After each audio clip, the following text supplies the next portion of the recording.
here too! Keep Boo out of harm's way. We'll handle the bad guys. Greetings, I'm Solidus-Skully, and welcome back to Kingdom Hearts 3. By the way, this entire door vault section from the movie, I swear to God, was the entire reason why we had a very suspiciously similar looking post office in Traverse Town all the way back in Dream Drop distance, but I said my piece back then and there.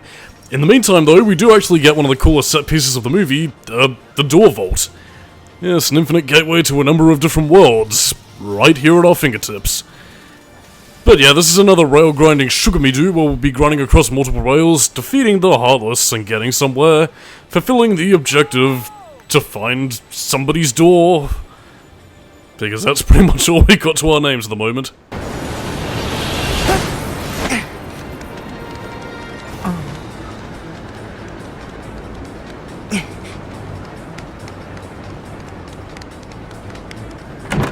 It's offline!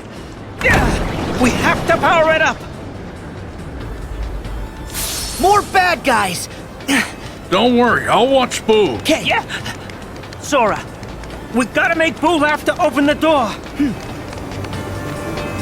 So let that pretty much be the precipice of our journey to find Boo's door. We need to get the kid to laugh and, yeah, pretty much utilize her as a power-up. By the way, this is what I was talking about, well, many a part ago now, actually, about certain Keyblade transformations having specific types. Again, you'll notice that fully charged up with its shot lock, the Honey Spout Keyblade is basically one-for-one with the Star Seeker Keyblade, so yeah, by the time you charge that up, you pretty much get like a grenade launcher sort of attachment. Similar thing with the, you know, the Honey Spout. Same thing when you go through Keyblade transformations, so yeah, some Keyblades go for a specific type. Not that it's necessarily bad, but I don't know, I suppose maybe one could use a little bit more of a, I don't know, maybe more of a unique transformation, but hey, I guess maybe something for Kingdom Hearts 4 to experiment with.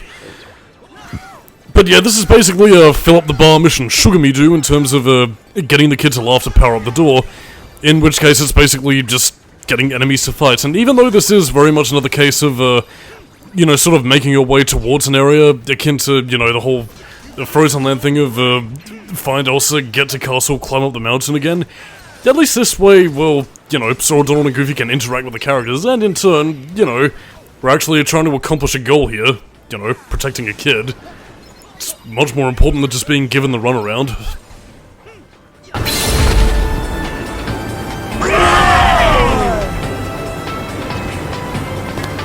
Hey, what are we doing?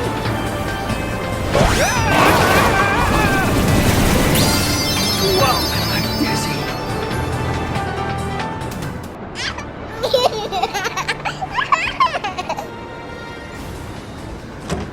The door's open!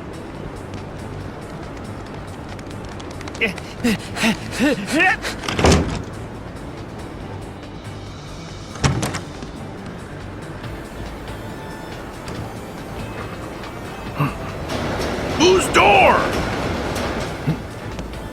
Ready? It's time to hitch another ride. Cool. Ah yes, the adventure continues. Although I do have to wonder though, like, I mean, again, like, beating up enemies makes the kid laugh. I mean, that is part of the reason why I was sort of questioning earlier on about how Boo's age, because, I mean, again, I know, you know, before kids get to a certain age where they can really sort of comprehend, well, what would be the correct term for that?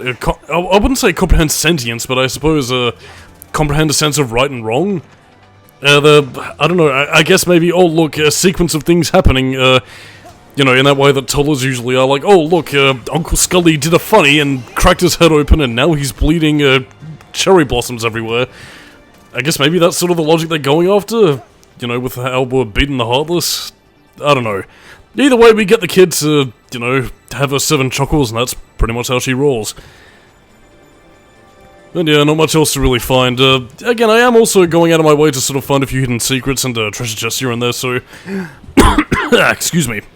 Yeah, that is part of the reason for my faffing about throughout these sorts of segments. By the way, I would just like to say, great music for this section of the game. It's really cool, and yeah, some musical pieces are sort of story exclusive, so sadly you don't really get this if you come back. You pretty much get the, you know, the general factory theme, which again isn't too bad, but I do quite like the electronica and orchestral influences in this song, so Yoko Shimomura and other composers that I can't really remember, well done. There's Boo's door!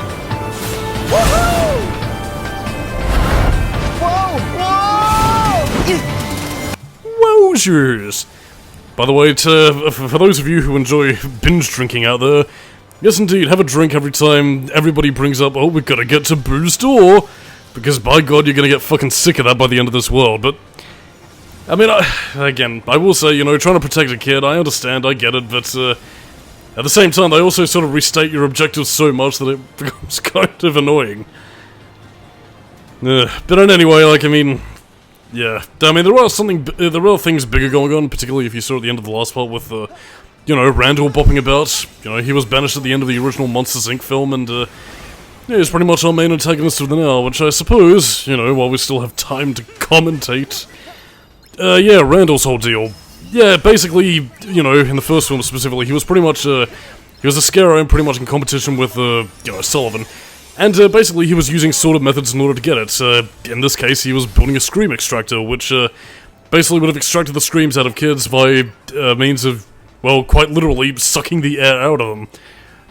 And again, you might be wondering what exactly is so dangerous about that, and again, the movie kind of downplays this a little bit, but basically what happens is that it basically leaves them, you know, completely pale, so ostensibly they're sucking, you know, all the oxygen out of their body, which, again, for those of you who know what happens, you know, when you suffocate, yeah... could leave you severely brain damaged, and, well, that's, something that was a lot darker that I didn't really pick up on, my original watching of the film, only really on rewatch, which, honestly made it quite scary. Particularly when you find out later on that the previous owner of the company, named, Waternoose, who was basically this giant, monstrous spider creature, that, yeah, he was in on the whole deal and, needed it to save his company. So, yeah... Pants to be dark, and I don't really know if they go into this in the film or not, but, yeah, the idea that there might potentially be an energy crisis.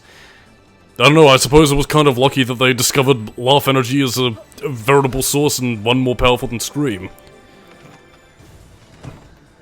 But, yeah, that's pretty much all I have to say about Randall's deal. This time he's back, and, yes, he seems to have had some, you know, interdimensional help to help him return.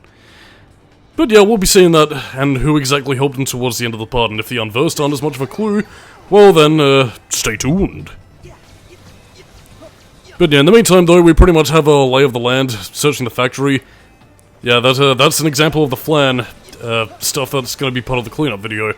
Rather essential if you want to get all the, Orichalcum Plus that you will need for completion, but, yeah, that's neither here nor there in this case. At least, not for the time being, because in the meantime though, we are pretty much going to be exploring a vast majority of the factory interior, and, well, the exterior as well. You don't really get to see too much of the monster world, so to speak, but, then again, you really don't need to, and I'm just trying to have a look at some of these snacks, like a sugar, salt, fat? What does that say? Cocoa? Big Bite? Blort? The fuck is that? Oh, strange, delicious, chocolatey goodness. Yeah, well. But yeah, like, I mean, if you're hoping to explore any other parts of the original film, like Mike and Sully's apartment, the university that I think was a film that was... I think Kingdom Hearts 3 came out after Monsters University, I'm not too sure. Yeah, you don't really get to see anything else. You don't get to see Harryhausen's, which I heard actually had a very different fate in the original movie due to certain World Trade Center events in 2001. But, yeah, there was no energy force field in one of the original cuts, but, yeah, neither here nor there in this case. Anyways, we continue faffing about, yeah, Monsters, Inc. is pretty much all you get, but quite frankly, I'm fine with that. I kind of enjoy exploring the factory setting, you know, seeing more of its interior workings, and, yeah, I mean, even if visual, you do get to see, like, a bit more of what really goes on and why this was such a, you know, a massive company and why it would have been a big deal to see it go under, really. But then again, all the same, if you're looking for more Monsters, Inc. goodness, apart from Monsters University, I think Monsters at Work was a sequel series to that, but I've never actually seen it, so, again, I don't know if that delves into more delicious world exploration-y things, but, yeah, whatever. In any case, onwards to cutscene. There it is!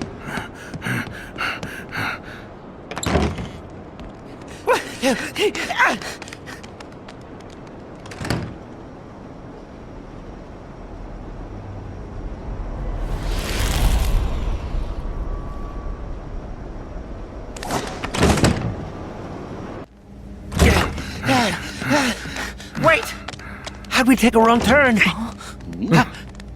Who cares? All that matters is that it's the last turn that you losers are ever gonna take. Randall! Who's he? A creep we banished for trying to collect screams by force. He used to be Boo's scarer. How did you even get back here? The door we sent you through is sawdust. Yeah, and I almost got turned into somebody's wallet. Lucky for me, a real nice guy came along and fixed the door. So here I am. And starting today, I'm numero uno, top of the leaderboard, baby. Ha! You a top laugh collector? In your dreams, Randall. My laugh totals are off the charts. Who said anything about collecting laughs? I'm after negative emotions. And my new friends have kindly invaded the factory to get them for me. Negative emotions? Yeah, Organization 13 must be helping them. Laughter's just not sustainable. Once Junior torts his last chortle, you've gotta start over. But negative energy, especially sadness, give them something that really breaks their little hearts. And they'll stay sad forever. We'll never have to worry about energy again. We're not gonna let you hurt anyone like that! Huh? Not you or your little unversed helpers! Just try and stop me. You'll see soon enough. I am gonna be a legend around this place. Now, consider your careers officially over. What? And that goes for the rest of you, too. Hey! Where'd he go? We're in control of this factory now, and I suggested a few improvements. Some real doozies I just know you're gonna love. In fact, you're not getting out of here alive. That weasel means business. He'll never quit. We have got to get Boo to safety first. Then we can take care of Randall. Time to find a way out. Yeah. Yeah, by the way, Randall can't actually teleport. He's just well, he's basically more of a chameleon, really, so he basically just blends in and scuttles away really fucking fast. Well, then again, I don't really blame Sora for thinking he can teleport, because he pretty much deals with organization members on the regular, so he probably thinks that he's using some sort of weird darkness shit. Oh, whatever, that poor boy. Him and his very skewed perception of reality. Well, then again, reality, Disney magic. And even Square Enix magic, now that I think about it, since it revolves around, you know, the Final Fantasy magic tier system.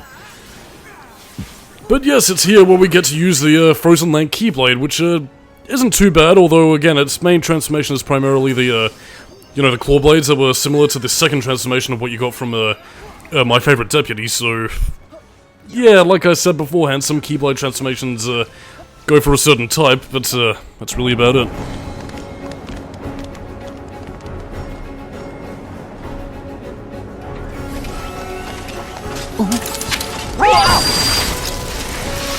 Hey!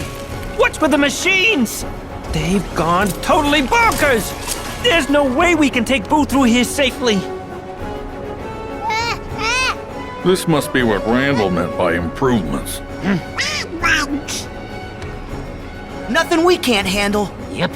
Sully, maybe you and Mike should take Boo someplace that's safe. Right. Oh, even in this world, this hallowed of all worlds, we still get the run away while we fight the Heartless. I mean, then again, Mike and Sully have more of an excuse than most other characters, which just sort of run away for fuck knows why. Here, they're actually protecting a child. And now I'm getting serious flashbacks towards Star Wars Episode 2 Attack of the Clones with the Geonosis droid facility. Although, speaking of Attack of the Clones, and I don't just bring that up idly either, because, yes, I actually have some relevant trivia. Was that, yeah, Monsters, Inc., you know, being a Disney film and a Pixar film at that, you know, already having successes with, you know, the likes of Finding Nemo, Toy Story, and all that. Yeah, this, the box office success of, you know, Monsters, Inc. was also helped by the fact that it was also one of the first movies that, managed to get a lot of Star Wars fans into the cinema to watch the film, specifically because it was, their only chance of catching the earliest teaser trailer for Attack of the Clones.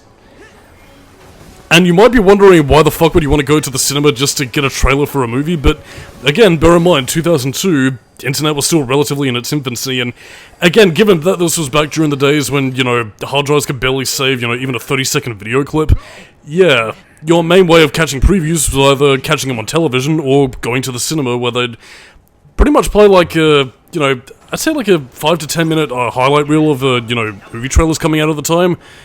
Whereas I think nowadays they mainly just sort of post it online or just you know, give you just one or two when you actually go to the cinemas. But yeah, apart from me just sort of talking about cinema days gone by, yeah, that's pretty much how a lot of people got their first taste of Attack of the Clones. Yeah, for better or for worse, depending on how people viewed the prequels back then. But I mean, either way, you know, Monsters Inc. was still a good movie in its own right, so, you know, if you didn't like Attack of the Clones, you at least got a decent Pixar film to tide you over, so really, got nothing more to say, really. But yeah, anyway, taking a look at some of the machinery here, it seems that Monsters Inc. also builds its own machine parts, so... I mean, honestly, you thought you would... well, again, this is me mainly thinking in terms of real-world logic as opposed to anything else, but... yeah, you would have thought stuff like this would have been outsourced to different companies or whatever, but... I don't know, I guess maybe the Water News family did a lot of this in-house, but... then again, I don't really know, like, again, if like anything ever really goes into the whole, how exactly Monsters Inc. was founded. Maybe Monsters at Work delves into it, but, who knows, really. But in any case, though, that probably wasn't the best showcase of, you know, the Frozen Keyblade. Again, you'll get a better showing of, you know, its transformations and its finisher a little bit later, because, like my favorite deputy, it does have 2 transformations, so... yeah, you will get to see it, in action a couple of times, but, yeah, in the meantime, though... yeah, not a bad Keyblade. Just a shame it was attached to a world that is, how you'll say, crap. But yes, killing the unversed and stopping their schemes, scaring the children, and eating out your spleen. And yeah, sometimes hitting the machinery will get you money. Which is funny, because, I mean, Mike and Sully pretty much own Monsters Inc. at this stage, so... yeah, you would have thought they probably would have been a little bit more pissed off at Sora just kind of bashing the machinery. Well, I mean, there was a cutscene that actually does kind of address that, but, yeah, I don't know, just going a wee bit... well, then again, they're doing more harm than good by getting rid of the unversed, so I guess maybe that sort of counterbalances it out. Anyway, now there's also paint. You might be wondering why that's there, but then you also remember, monsters, and making people laugh. Clown makeup.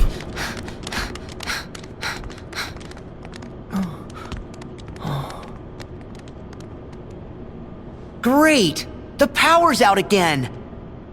Okay, we know what to do. Gotta find... bingo! Huh? Mike? How's that supposed to help?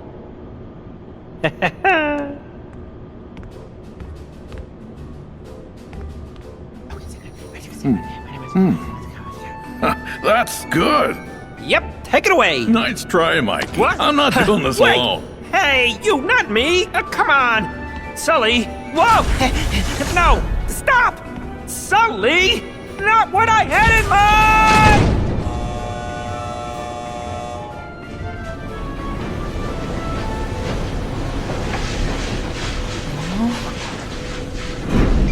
Oh!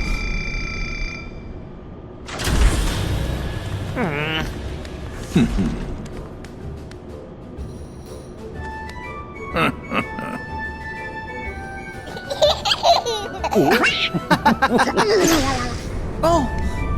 It's on! Nice work, guys! Never has turning on the power to the lift been so uplifting. But anyway, just one last little faff about and, you know, collecting more synthesis, more ingredients, cue repeated voice line that I think I've mostly been talking over up until this stage, but, mainly every time that Donald says, "This looks like a good spot to find some ingredients," it's really more there to help the player find out where they can get some stuff, but, yes indeed, repeated phrases are truly the most diegetic form of a meme in its purest form. Oh yeah, by the way, you also have Randall shit-talking you all throughout the facility, so, that's nice. He's not voiced by, what's-his-face, though. Ooh! Come back. You can't run off, kid. Oh.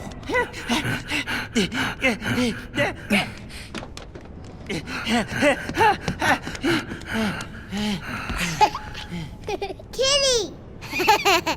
Ah, there you are.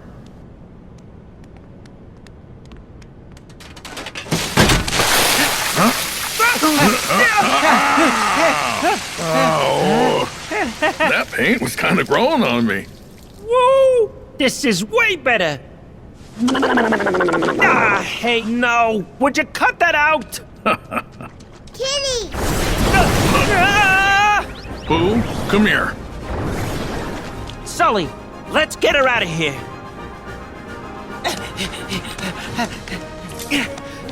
The Heartless are here too?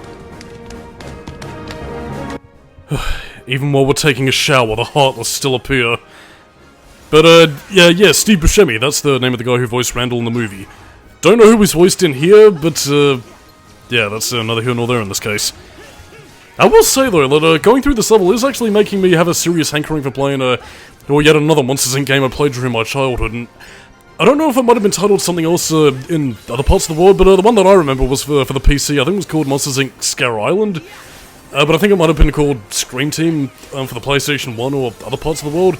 Yeah, either way, it was basically like a sort of prequel game, which, well, it's weird, it was like a prequel game after Monsters University, where basically you're pretty much training as Sullivan and Mike to be scarers, so you pretty much go through these very Crash Bandicoot-style worlds, scaring training robots, and, yeah, basically just trying to, do some platforming and just scare kids, really. I don't know, it's kind of odd, but I do remember having quite a lot of fun with that game, collecting primordial loos and, getting shit-talked by Roz, and, yeah. It's quite a fond memory from my childhood, actually, and I'd kind of like to play that game again. But I can't remember, I know that I still have it somewhere, it's just that I can't quite remember if it's going to run on any sort of hardware that I have. Or if I can even get it to run through, like, a clone drive or something. Oh, I don't know. Getting old games to run on modern PC hardware is kind of difficult. Well, I mean, I say modern PC hardware, but again, my computer's about 10 years out of date at this stage, so, yeah. I don't know. The wonders of technology. Even as we're seeing right here, it works just as well against you as it does for you, and, that's something we're gonna be seeing quite soon, if not already. But yeah, in any case, we've still got more faffing about, so it's time for another dosage of trivia to soothe the soul. In this case, also, a bit of trivia about Billy Crystal, who voices Mike Wazowski in the movie. Sadly not here, which is kind of odd, because he did actually consider Mike Wazowski to be one of his favourite roles, but I don't know, I guess he was maybe busy with other things at the time. But yeah, Billy Crystal was actually offered the role as Buzz Lightyear in the original Toy Story movie, but turned it down, and I think he ended up regretting them, because he did eventually take up the role as Mike Wazowski when offered, and yeah. Guess it kind of goes to show how he missed out on the role, but, got another one. Although, again, it does also sort of bring to mind how exactly he would have been in the role as Buzz, because I really can't unhear Tim Allen in that role. Well, I mean, again, I say I can't unhear Tim Allen, but he's also been played by God knows how many other people, and throughout various spin-offs and video games and material and whatnot, so yeah, who knows, really. Oh, don't worry, Ratatouille will whip up more delicious meals in the cleanup video, Goofy. Never you mind. But yes, those parts that are currently going through that conveyor belt look kind of familiar to the gummy ship boss we fought, don't they? Who knows? They might be manufactured by nobody but machines to create a boss here.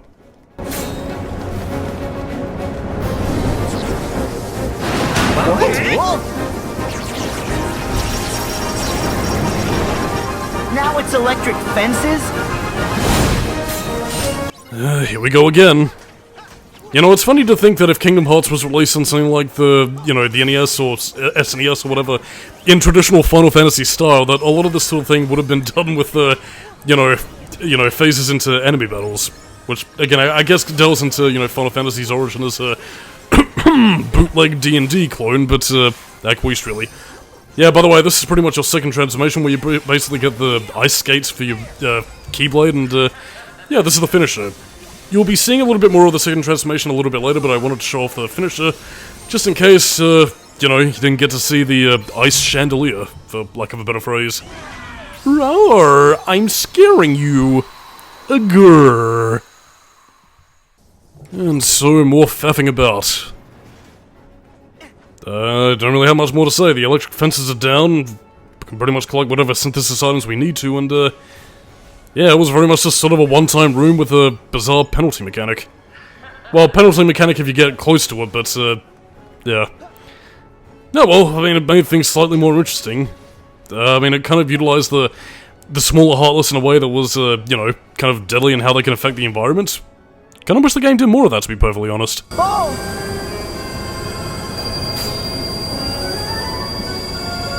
Not this again. We'll take care of it. So, now we have another maze... What, maze gauntlet? No, it's more of a physical... I don't know what to call it. Physical challenge. Avoid the lasers and defeat the Heartless.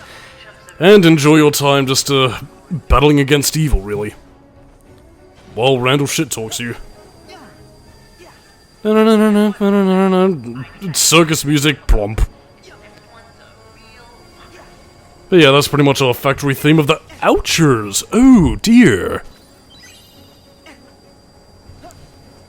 Yeah, we pretty much have 2 levels of this stuff, although, again, if you had your mind to it, you could pretty much just sort of flow motion out over all this sort of stuff.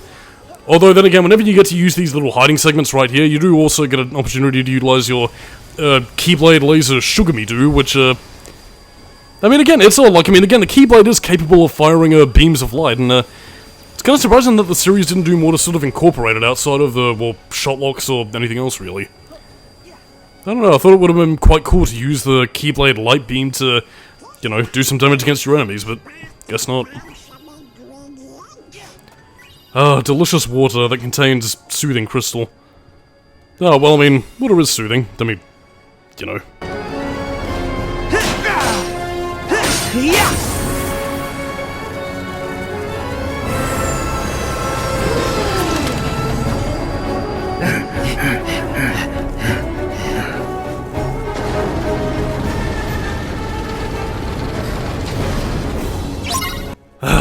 Progression is made. Yeah, by the way, I don't think you get to see Randall on screen. I mean, you do get to see shots of the factory, but I don't know, I think it would have been cooler if you had, like, kind of like what the Arkham games did, actually, with, you know, how sometimes Joker would shit-talk you when he'd appear on the television. I don't know, maybe too much effort for our current Square Enix Sugar-Me-Doo crew.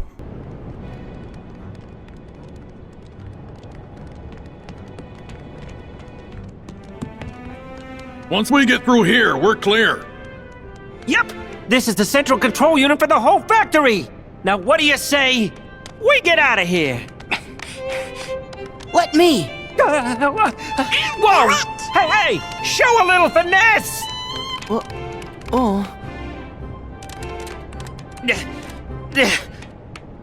Rats! Randall must have messed this up. Nothing works. We can't get out. Maybe it would be faster to just break it. Oh, that's brilliant. Ah! Hang on! Think I've got a better idea. If we can just short it out, the lock will disengage. And lucky for us, Boo is a walking energy generator. That might work. You're our MVP, Boo. Ooh.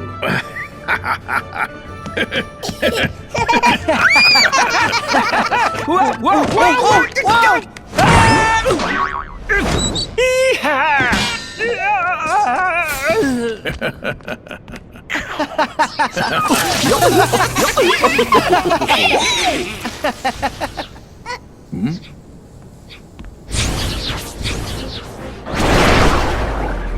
Hider!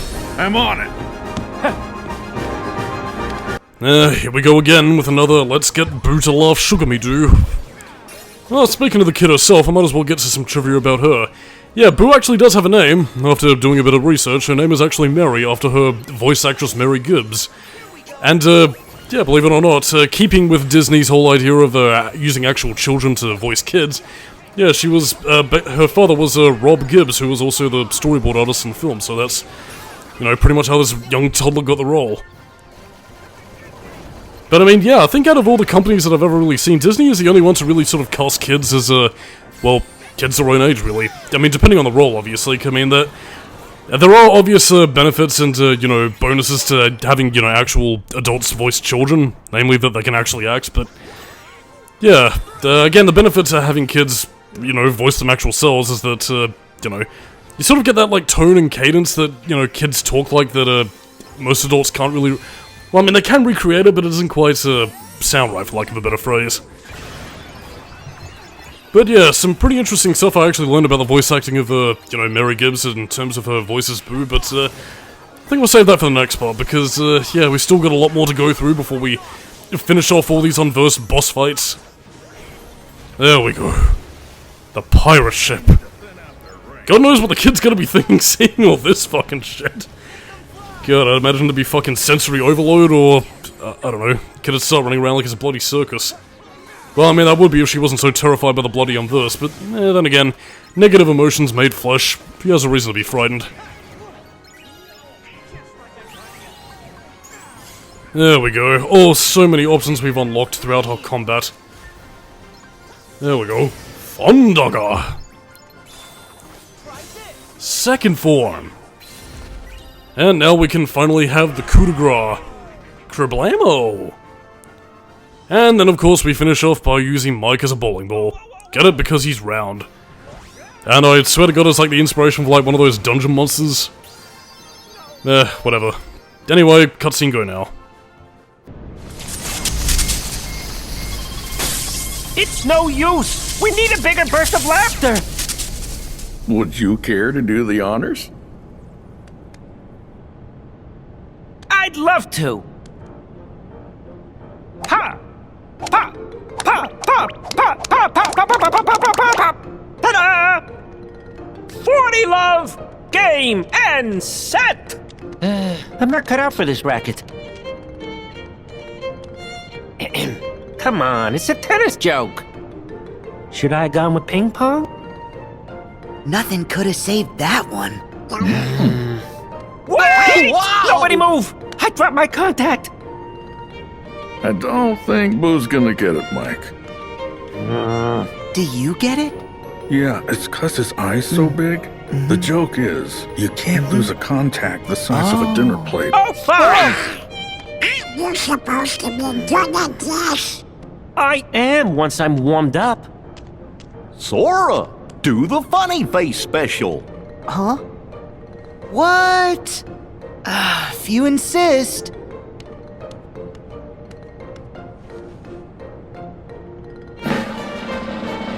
Eee!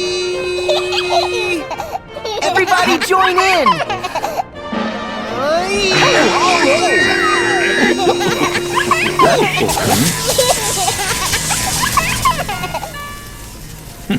Sora's aiming for your job. You boys aren't gonna leave without saying goodbye. Give it a rest, Randall. You're not gonna get away with this. We'll stop anything you throw at us. Yeah! Maybe you will. Or then again, maybe you won't. I have still got an ace up my sleeve. Now, I command you to destroy them! Huh? Hey, come on! Move! Move, you stupid... Looks like your ace is a joker. What a pile of junk! What? Hey! No. Just leave him. Don't think he can cause us any more trouble. Kitty! Besides, we gotta focus on getting Boo home. You're right. Boo's door has to be somewhere in the vault. If we head outside and go through the power station, we can get to the door vault that way. Follow me.